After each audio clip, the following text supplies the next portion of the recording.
Assalamualaikum warahmatullahi wabarakatuh. Kembali dengan channel Guntur Samboja, mempelajari IPA dengan senang dan bahagia. Pada materi kali ini, di pelajaran IPA ini, kita akan membahas tanah dan keberlangsungan kehidupan. Pertama, kita membahas definisi dari tanah. Tanah adalah lapisan permukaan bumi yang secara fisik berfungsi sebagai tempat tumbuh dan berkembangnya perakaran penopang tegak tumbuhnya tanaman dan menyuplai kebutuhan air dan udara. Pada dasarnya, tanah memiliki beberapa fungsi. Secara kimiawi, berfungsi sebagai gudang penyuplai hara atau nutrisi. Dan secara biologi, berfungsi sebagai habitat biota yang berpartisipasi aktif dalam penyediaan hara tersebut dan zat-zat aditif bagi tanaman.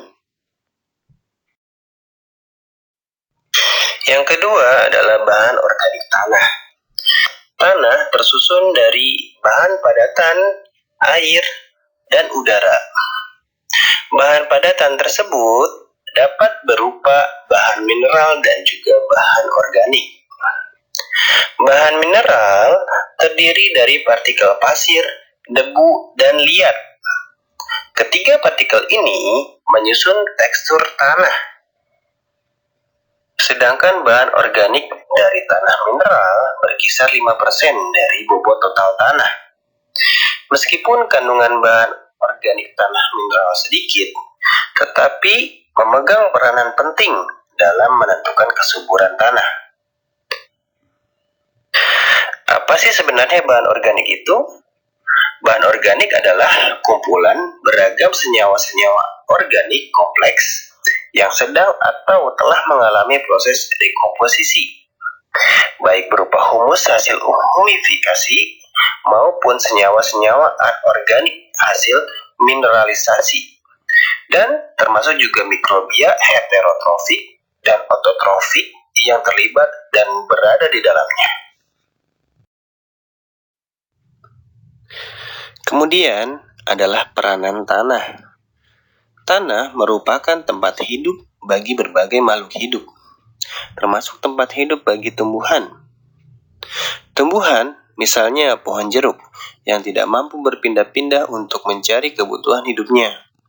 Oleh karena itu, tanah harus dapat menyediakan segala keperluan hidup bagi pohon jeruk tersebut, sehingga dapat terus tumbuh dan menghasilkan buah yang dapat kita nikmati.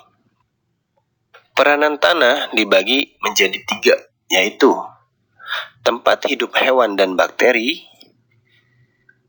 penunjang kesehatan dan penyedia keperluan manusia, dan yang terakhir adalah penyedia dan penyaring air.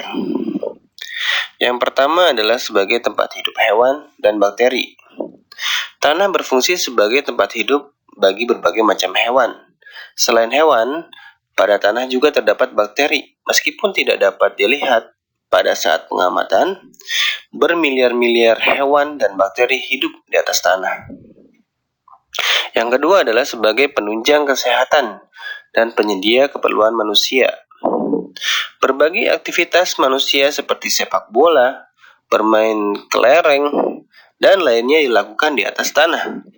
Manusia juga menggunakan jenis tanah sebagai bahan bangunan, berbagai macam barang kerajinan, dan perabotan rumah. Tumbuhan yang merupakan sumber pangan utama hampir semua tumbuh di tanah. Selain mengandung nutrisi yang penting bagi tumbuhan, tanah juga menyimpan berbagai macam logam, batu bara, dan minyak bumi yang dibutuhkan manusia untuk menunjang kehidupan sehari-hari. Dan yang terakhir, sebagai penyedia dan penyaring air, kegiatan rumah tangga dan industri banyak menghasilkan limbah berupa air.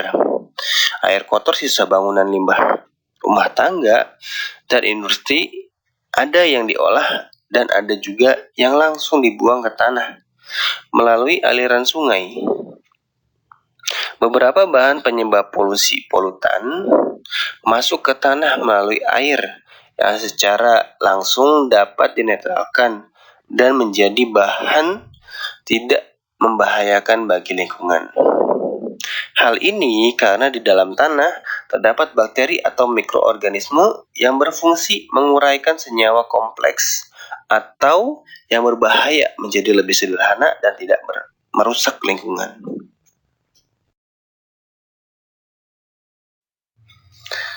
Pembahasan yang terakhir adalah terkait fungsi tanah pada umumnya. Tanah memiliki fungsi. Yang pertama adalah sebagai tempat tumbuh dan berkembangnya perakaran. Yang kedua, sebagai penyedia kebutuhan primer tanaman, yaitu penyedia air, udara, dan unsur-unsur hara. Lalu yang ketiga adalah sebagai penyedia kebutuhan sekunder tanaman, seperti zat-zat pemaju tumbuh, yaitu hormon, vitamin, dan asam-asam organik. Lalu antibiotik dan toksin anti hama, seperti enzim yang dapat meningkatkan kesediaan hara.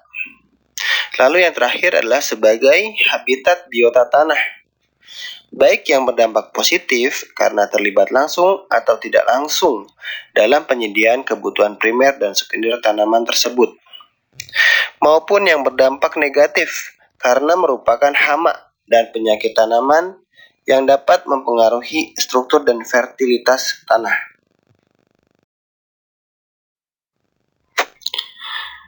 Itulah semua penjelasan terkait tanah. Dan di sini ternyata tanah memiliki berbagai macam manfaat dan fungsi yang sangat bermanfaat untuk kita, manusia dan juga makhluk hidup lainnya. Maka di sini kita sebagai makhluk Allah dan tanah juga sebagai ciptaannya Allah harus selalu kita jaga agar tetap bisa berfungsi baik pada tumbuhan dan biota-biota tanah dan juga berfungsi untuk kehidupan kita. Terima kasih telah menonton video ini. Assalamualaikum warahmatullahi wabarakatuh.